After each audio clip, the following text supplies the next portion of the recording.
Hello everyone.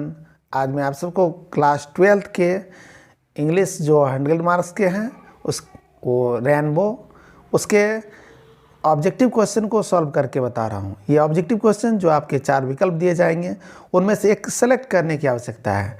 तो इसके pros chapter भाग को ले रहे हैं अभी। तो प्रोज में ऑब्जेक्टिव क्वेश्चन को देखना है। ये ऑब्जेक्टिव क्वेश्चन आपको 4 विकल्प में पूछे जाएंगे, ठीक है। तो फर्स्ट चैप्टर जो आपके बुक में दिए गए हैं इंडियन सिविलाइजेशन एंड कल्चर, उसके क्वेश्चन को लेते हैं। तो फर्स्ट क्वेश्चन दिया गया है, the Gujarati equivalent for civilization means. तो Gujarati equivalent for civilization means का तात्पर्य है भारत के सभ्यता और संस्कृति चैप्टर से दिया गया है। और इसमें सभ्यता के लिए गुजराती समक्ष का अर्थ क्या है। तो गुजराती में सभ्यता का अर्थ क्या है यह बताने की आवश्यकता है। तो गुजराती में सभ्यता का अर्थ होता है गुड कंडक्ट्स, अर्थात अच्छा बर्ताव। तो सिविलाइजेशन का मीनिंग क्या हो गया, गुड कंडक्ट गुजराती में। क्योंकि गांधी जी गुजरात के थे इसलिए गुजराती में ही पहले जानते हैं इनके अर्थ को। नेक्स्ट जो क्वेश्चन ले गए हैं ये आपके चैप्टर से पॉइंट दिए गए हैं और ये पॉइंट आपको बताना है इसमें से ये कौन से चैप्टर के हैं। तो ये तो आपको अभी हम बता रहे हैं कि Indian civilisation and culture chapter से दिया गया है। और इसके अलावे आपको और भी चैप्टर के नाम दिए जाएंगे, उनमें से आपको सेलेक्ट करने की आवश्यकता है कौन से चैप्टर से, ठीक है। तो नंबर 2 में क्वेश्चन को देखते हैं क्या है। Civilization is that mode of conduct which points out to man the path of duty is from. अर्थात ये कौन से चैप्टर से लिया गया। तो पहले इसके अर्थ को समझ लेते हैं।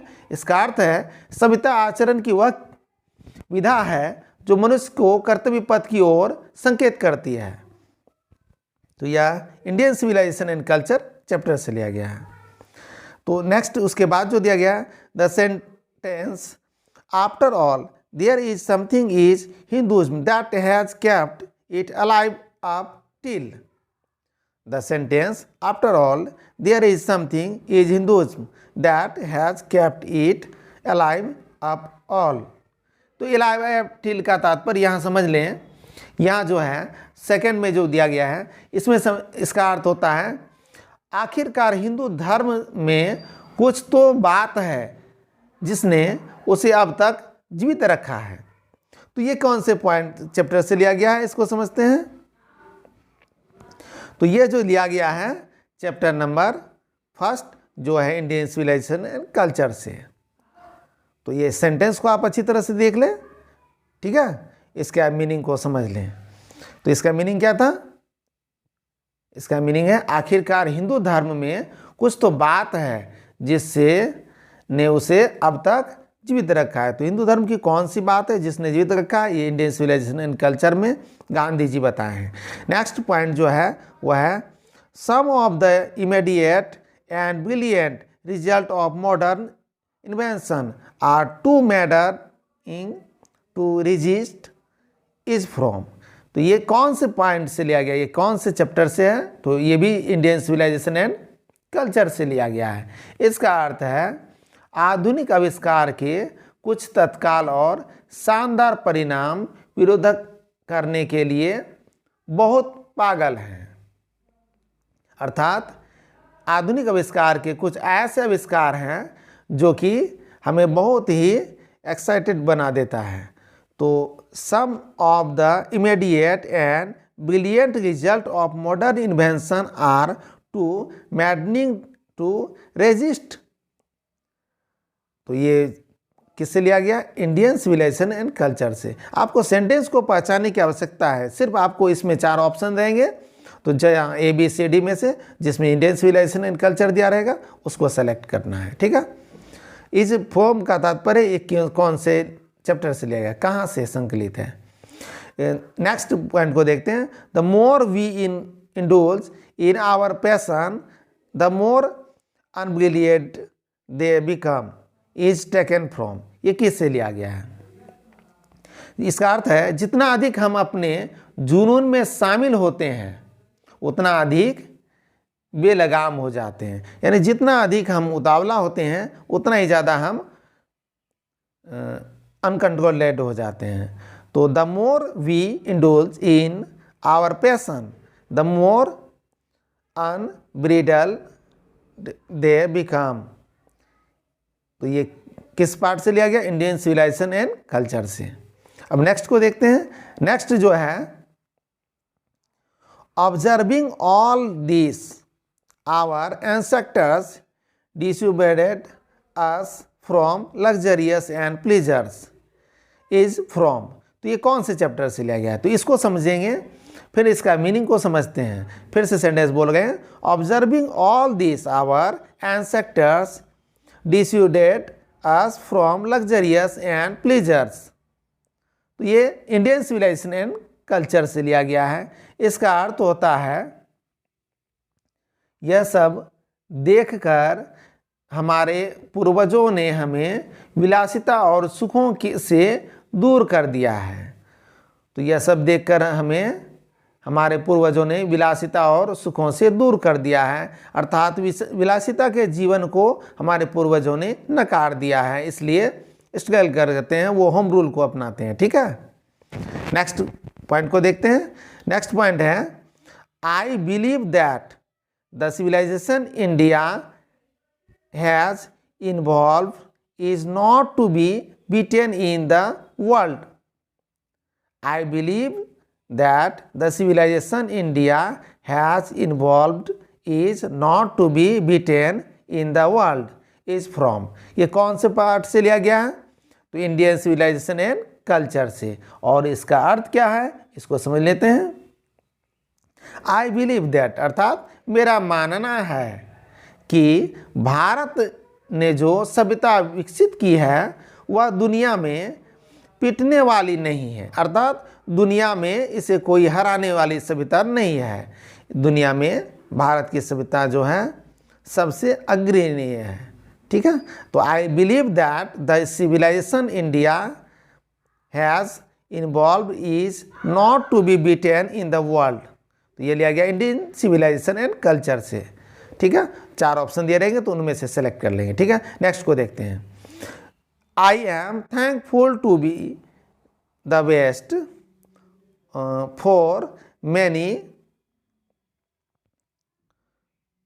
for many a thing I have learned from Western literature is taken from।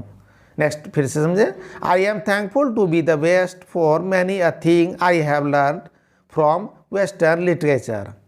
तो वेस्टर्न लिटरेचर से संबंधित जो दिया गया है, तो अर्थात मैंने पश्चिमी साहित्य से जो कुछ भी सीखा है उसके लिए मैं पश्चिम का आभारी हूँ।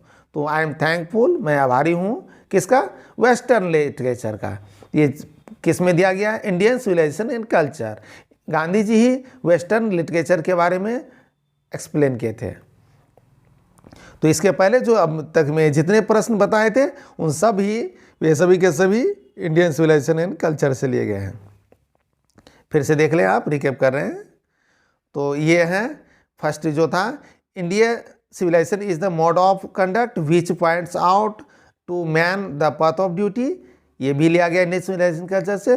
The sentence after all there is something in Hinduism that has kept it alive up till, ये भी इंडियन सिविलाइजेशन कल्चर से लिया गया है। Some of the immediate and brilliant result of modern invention are too maddening to resist, ये भी Indian civilization culture से लिया गया है। The more we indulge in our passion the more unbridled they become, is taken from Indian civilization culture। Observing all this, our ancestors dissuaded us from luxurious and pleasure, is taken from Indian civilization culture। Next, I believe that the civilization India has evolved in is not to be beaten in our world, in the world, is from Indian civilization and culture। I am thankful to be the best for many a thing I have learned from Western literature, is taken from Indian civilization and culture। Next लेते हैं। Next में क्या है, number 3 में देखते हैं point है, the mind is a restless bird which always remain. तो हमारा जो मस्तिष्क होता है, मस्तिष्क ये रेस्टलेस है। हमारा मस्तिष्क क्या है? मन जो है एक बेचैन पक्षी के समान है जो हमेशा बना रहता है, अर्थात ये हमेशा इच्छा नहीं, एक से एक इच्छाएं बनाए रखती है। तो इसका आंसर क्या होगा? अनसेटिस्फाइड। मनुष्य का, मानव का जो है मेन क्या ब्रेन क्या अनसेटिस्फाइड है, इसलिए विलिंग जो होती है हमेशा कंटिन्यू रहती है। नेक्स्ट को देखते हैं। Indian civilisation and culture has been written by. तो इंडियन सिविलाइजेशन और कल्चर जो चैप्टर है ये किसके द्वारा लिखा गया? एम गांधी अर्थात महात्मा गांधी, जिनका पूरा नाम मोहनदास करमचंद गांधी है। नेक्स्ट को फिलिंग द ब्लैंक्स से संबंधित ब्लैंक्स पहले दिया गया नंबर 5 में। Were satisfied with true home rule and small village. तो हम कौन जो थे जो होम रूल का प्रयोग करते थे और छोटे गांव में रहते थे, रहना पसंद करते थे? तो आवर एंसेस्टर, इंडियन है, हम इंडियन हैं इसलिए हमारे एंसेस्टर, हमारे पूर्वज जो हैं वो छोटे गांव में रहना पसंद करते थे और उनका पालन करते थे। India remain immovable and that is her. तो इंडिया से संबंधित दिया गया है, भारत अचल रहता है और वह उसकी क्या है? ग्लोरी है, ये इसकी शान है। India remain immovable and that is her. तो इंडिया का इमूवेबल होना का क्या है? ये इसकी ग्लोरी है अर्थात शान है। नेक्स्ट देखते हैं नंबर 8 में। Gandhi ji dead at the hands of a fanatic on. Gandhi ji की हत्या जो हुई है आपराधिक तत्वों के द्वारा, वो कब हुई है इसके बारे में जाना। तो गांधी जी की मृत्यु धर्मांध के हाथों में हुई थी और ये क्या था? 30 जनवरी 1948, 13 जनवरी 1948। नेक्स्ट है नंबर 10 में। Our forefather did not invent machinery because. हमारे जो पूर्वज थे वे मशीनरी का आविष्कार नहीं किए क्योंकि उनको यह विश्वास था they knew we would become slave, क्योंकि वो मानते थे कि हम गुलाम बन जाएंगे, मशीनरी का इस्तेमाल करेंगे तो हम लोग गुलाम बन जाएंगे, अर्थात हम लोग स्ट्रगल जो करते हैं इतना स्ट्रगल नहीं कर पाएंगे। नेक्स्ट क्वेश्चन को देखते हैं। Modern civilisation is the worship of. तो आधुनिक सभ्यता जो है किसकी पूजा होती है? आधुनिक सभ्यता में तो आधुनिक सभ्यता किसकी पूजा है? तो समझेंगे आधुनिक सभ्यता क्या है। मटेरियल की पूजा होती है अर्थात सामग्री या वस्तुओं की पूजा होती है, यानी मटेरियलिज्म को प्राथमिकता देते हैं आधुनिक सभ्यता में। Modern civilisation is the worship of material. Direct ऐसे सेंटेंस याद करेंगे, ठीक है। नेक्स्ट को देखते हैं। He has civilisation taught us to be towards one another। Blanks दिया गया मोर के बाद। तो हमें क्या सभ्यता से संबंधित प्रश्न किए गए हैं, ठीक है। और ये हैं क्या सभ्यता ने हमें एक दूसरे के प्रति अधिक डैश होना सिखाया है। तो क्या अधिक होना सिखाया? एंग्री यानी नाराज अर्थात क्रोधित होना। तो क्या हमें सभ्यता ने हमें नाराज होना सिखाया है एक दूसरे से। Civilization points out to man. तो civilization point out to man, सभ्यता हमें क्या दर्शाती है? तो हमें द पाथ ऑफ ड्यूटी, हमारे कर्तव्य को बताती है। सभ्यता हमारे कर्तव्य को बताती है, कर्तव्य का पथ बताती है। नेक्स्ट क्वेश्चन को देखते हैं। नेक्स्ट क्वेश्चन है our ancestors dissuaded us from. हमारे पूर्वज जो हैं हमें क्या चीज़ से रोकते थे? लग्जरियस एंड प्लीजर अर्थात शान शौकत और आनंद से हमें रोकते थे, क्योंकि ऐसा करने से उनको विश्वास था कि हम लोग क्या हो जाएंगे? आलसी, लेजी हो जाएंगे। Our ancestors dissuaded us from luxurious and pleasure. Direct ऐसे सेंटेंस याद करेंगे तो ये आपको ऑब्जेक्टिव क्वेश्चन में काम देंगे। ये first chapter Indian civilisation and culture के क्वेश्चन थे। नेक्स्ट चैप्टर जो आप देख रहे हैं स्क्रीन पे, डॉक्टर जाकिर हुसैन, जिनका डेट ऑफ बर्थ है 1897 और इनका डेथ रेट है जो डेट है वो 1969, जो ये अपने कार्यकाल के दौरान ही प्रेसिडेंट बने और प्रेसिडेंट के दौरान ही इनका निधन हो गया। तो भारत के राष्ट्रपति बनने के बाद डॉक्टर जाकिर हुसैन ने जो भाषण दिया है उससे संबंधित ये दिया गया है। Bharat is my home. तो चैप्टर का नाम समझ लें फिर से, तो ये चैप्टर है भारत इज माई होम और इसके राइटर हैं डॉक्टर जाकिर हुसैन, इंडिया के प्रेसिडेंट हुए। इनका डेट ऑफ बर्थ है 1897, जो क्वेश्चन में आगे मिलेंगे आपको, ठीक है। एक क्वेश्चन जो लिए हैं 2018 में पूछा जा चुका है एग्जाम में, ये हैं doctor Zakir Hussain entered the office in spirit of humanity. तो फिर से समझ लें, doctor Zakir Hussain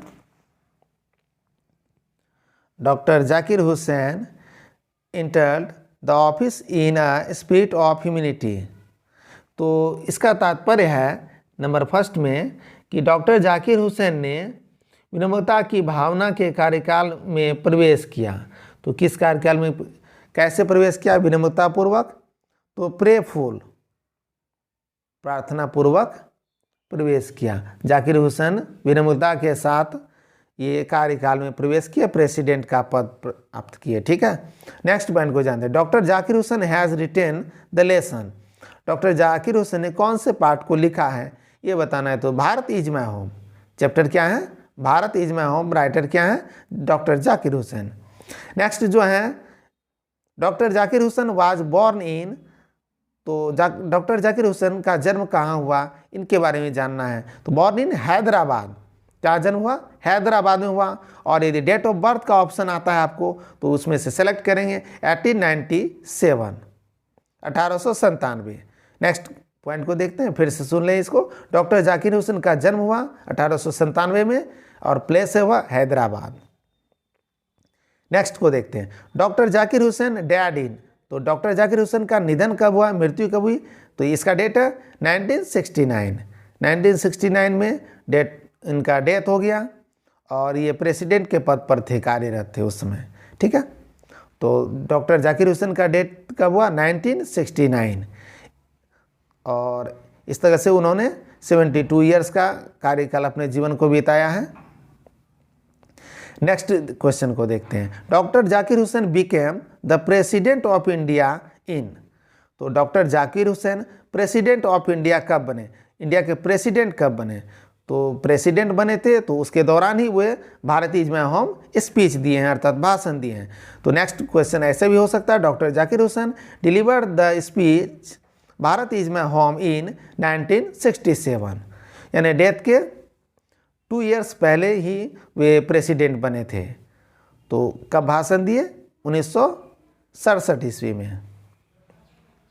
next question है, when did Hussain deliver the speech. तो डॉक्टर जाकिर हुसैन कब स्पीच दिए थे? कब का तात्पर्य, यदि ऑप्शन यदि देंगे डेट का तो 1967 चुनेंगे, और किस दौरान? तो इसका आंसर होगा when he took oath as president of India. जब वे शपथ ले रहे थे, राष्ट्रपति के पद का शपथ ले रहे थे, तो उसी दौरान वे ये स्पीच दिए हैं भारत इज माई होम के नाम से, जो संकलित है आपके चैप्टर में। नेक्स्ट जो है सेंटेंस को समझ लें इसको। The people have chosen the make me the head of this family for certain time, who says this. तो ये सेंटेंस किसके द्वारा कहा गया है? सेंटेंस को फिर से समझ लें।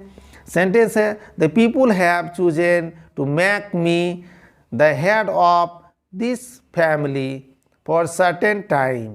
तो भारत इज माई होम ये इन्होंने कहा है, अर्थात ये पूरे देश को अपना घर मानते हैं, इसलिए पूरे कंट्री के लोगों को अपने फैमिली मेंबर्स के रूप में रिएक्ट किए हैं। वो हैं डॉक्टर जाकिर हुसैन।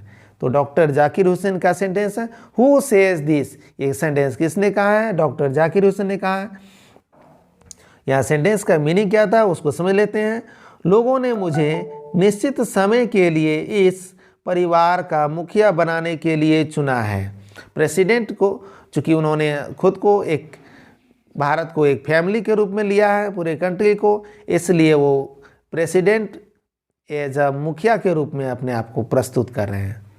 तो ये सेंटेंस किनका है? डॉक्टर जाकिर हुसैन का। बहुत अच्छा विचार है। नेक्स्ट जो है, doctor Zakir Hussain had also served at the governor of. Doctor Zakir Hussain ने गवर्नर के पद पर सेवा कहाँ किए थे? तो ऑप्शन है, आंसर है बिहार, अपने बिहार में ही ऐसा किए थे। ठीक है, नेक्स्ट क्वेश्चन को देखते हैं। तो फिर से समझ ले इसको। Doctor Zakir Hussain had also serve the governor of, तो बिहार के गवर्नर के पद पर कार्य किए थे वे। ठीक है, governor of Bihar. Next question को देखते हैं। The Indian culture is the best example of, तो इसका आंसर होगा the Indian culture is the best, भारतीय सभ्यता जो है सबसे अच्छा उदाहरण है। यूनिटी इज डिलिबरेसिटी, तो इसका आंसर क्या होगा, यूनिटी इज डिलिबरेसिटी, अर्थात भारतीय सभ्यता का सबसे अच्छा उदाहरण क्या है, विविधता में एकता। तो यूनिटी इज इन डाइवर्सिटी, विविधता में एकता, अनेकता में एकता जिसे कहते हैं वही है। तो ठीक है, the Indian culture is the best example of unity is diversity in diversity, unity in diversity अर्थात विविधता में एकता, अर्थात अनेकता में एकता। The word erudition stands for, next जो है पांडित्य शब्द का अर्थ क्या होता है। तो वर्ड जो ये ले गए हैं, इस वर्ड का अर्थ समझना है। तो ग्रेट नॉलेज, एरुडेशन शब्द का क्या तात्पर्य, एरुडेशन का तात्पर्य होता है ग्रेट नॉलेज अर्थात पांडित्य। जिनके पास अच्छा नॉलेज होता है उसको पंडित रूप में माने जाते थे पहले, इसलिए इसका अर्थ क्या हो गया, पंडित शब्द। नेक्स्ट क्वेश्चन को देखते हैं। नेक्स्ट है परिवार बड़ा, the family is and big and is constantly growing at the rather inconveniently fast pace is from. तो ये सेंटेंस किस से लिया गया है इसको बताना है। ये सेंटेंस है भारत इज माय होम से। तो नेक्स्ट क्वेश्चन को नेक्स्ट क्लास में लेंगे, फिर से आपको रिपीट कर लें नंबर 11 के सेंटेंस को। The family is big and is constantly growing at a rather inconveniently fast pace is from Bharat is my home.